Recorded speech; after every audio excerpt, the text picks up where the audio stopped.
more shocking claim, because it appears that it is truly, if it's correct, and if it can be validated, he seems quite open, it appears that this may be yet another process which does some kind of transmutation of elements. He claims there's no carbon coming out of the exhaust, which would be unthinkable for putting a hydrocarbon fuel in, even if it's mixed with water.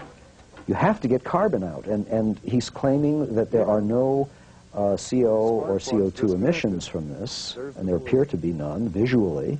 That is, there appear to be no soot particles coming out of the exhaust. So I hold out some hopes for this. So our demonstration units that'll be going out to about 25,000 stations between now and the end of the year or early next year are being retrofit as we speak now to include our system in the exhaust pipe and our injector body here with standard equipment that normally is supplied from the factory so that we can get it out to the public as quickly as possible. After being rejected by dozens of U.S. manufacturers, Pantone now has contracts with several major foreign countries. Recently, several U.S. companies have decided to take a second look.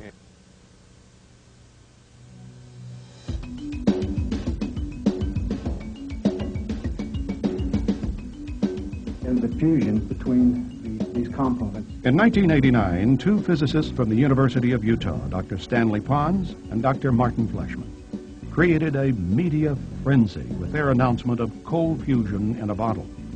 Although several independent experiments reported similar test results, the cry of fraud quickly went up at MIT and other prestigious universities. The debunking was swift and merciless. Throughout the history of science, anytime there is something that is very threatening to the established ideas, such as Galileo's revelations through the telescope and his idea, following on others, that the Earth goes around the sun, not vice versa, continental drift, all sorts of claims that ultimately became validated, the initial reaction of science is to say this is nonsense and to reject it and not even to look at the data. And I would say that the cold fusion and free energy or new energy phenomena are so threatening to the underpinnings of modern physics and chemistry and all other sciences that you get the expected intensely negative reaction. The real story about cold fusion is that it never died. Soon after the announcement in Utah on March 23rd, 1989, hundreds, thousands of people all over the world, scientists and engineers, began to try to replicate the Pons and Fleischmann experiment. And positive results kept coming in of all manner, including the energy, the excess energy, far more out than in than could be possibly explained by any chemical reaction or any previously stored energy. The unfortunate situation was that the U.S. Department of Energy masterminded a bogus panel of so-called experts, many of whom were biased from the start against the subject. They came up with the expected answer within 3 months, and they ratified it within 6 months, even as the evidence continued. Those physicists, nuclear physicists that have been working with hot fusion, the tokamaks, this type of thing, they have a monstrous amount of evidence that shows exactly what they expect to have happen with nuclear reactions in this hot gas plasma. They believe, and it's a good first guess, that the nuclear reactions that would occur in a cold fusion cell should be the same. Well, Mother Nature doesn't always accept our predispositions to belief. Therefore, Mother Nature says, this is a different environment, these are different reactions, and hey guys, start studying a little harder and find out what's going on. The problems that occur in evaluating a cold fusion device have not been so much, does it work, but does it work every time? And many scientists are of the opinion that if it doesn't work every time, then there's something wrong. Basically, the problem has been in the preparation of the metal. Now, this is particularly true in the heavy water experiments of Pons and Fleischmann. Certain materials will just absolutely close off the effect of the cells. Other things that are finding additions will promote the effect. So there's a lot of study going on in that area. So over 200 laboratories in over 30 countries have replicated or advanced or had successes in various types of cold fusion devices. The Patterson Power Cell of Clean Energy Technologies of Dallas, Texas, is one of the most spectacular devices in the cold fusion field. It also happens to be the first device that has a United States patent, which is also very important. We got it almost by accident, since there are hundreds of patent applications that the Patent Office is rejecting. What this cell is it's very similar to the Pons and Fleischmann concept, except it uses tiny little metal-coated beads with either nickel, palladium nickel, or even sometimes just nickel, and ordinary water, not the heavy water, which Pons and Fleischmann started with.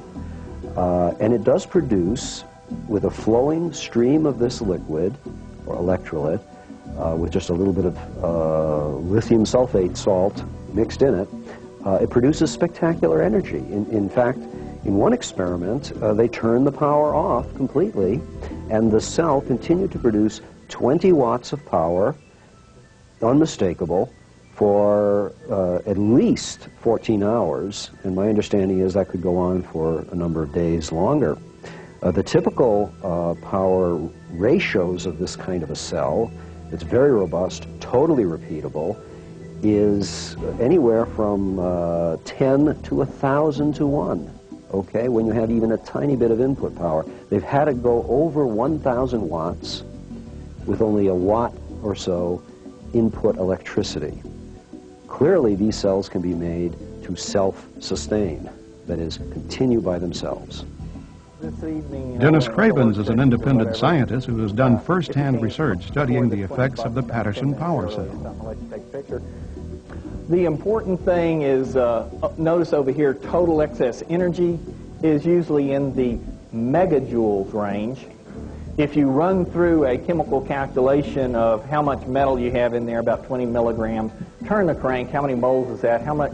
You assume about 100 kcal per mole for you chemist types of a typical energetic reaction, if you can think of one. We can't think of one, but if there was one, you maybe get 32 kcals if you burned all the metal. So we are 3 or 4 orders of magnitude more energy out of the system, integrated energy out, than if we were burning everything chemically. If you do the calculations, you'll find that you can get there. It's more likely that a few percentage of them are in the millions of electron volt region. It's been revealed recently that the Patterson cell will actually keep producing heat for at least 14 hours after it's shut off. This is a phenomenal discovery. It has not been advertised or publicized very well. But what that means is we're actually dealing with a free energy source. The inventors never use that phrase, and for obvious purposes, but the important thing is that it does need more understanding, and also it has the keys to our the type of device that we need. The interesting thing about the Patterson cell, too, is that as a byproduct, it produces hydrogen and oxygen. It's actually using water, any type of water, and electrolyzing that water, and then just exhausting the hydrogen and oxygen. Now, we could see two views of that. For example, if we're actually forced into a situation where we're in an enclosed space and not able to spend too much time outdoors, which we already spend 90% indoors anyways, the supply of oxygen is very valuable, whether or not we even use the hydrogen. But it's possible we could also store the hydrogen and therefore have hydrogen-powered vehicles and use the oxygen indoors. Another area that has emerged as a result of cold fusion, which is every bit as heretical and disastrous to the scientific enterprise as the over-unity and the greater energy out than in, is the transmutation of metals, that is, heavy metals. In ordinary cold fusion experiments, they have now seen in the metal changes in elements. For example, the production of copper, the production of other isotopes, such as rhodium, the change of palladium into other things. This is confirmed, there's no doubt about it, and it's occurring with minimal energy input.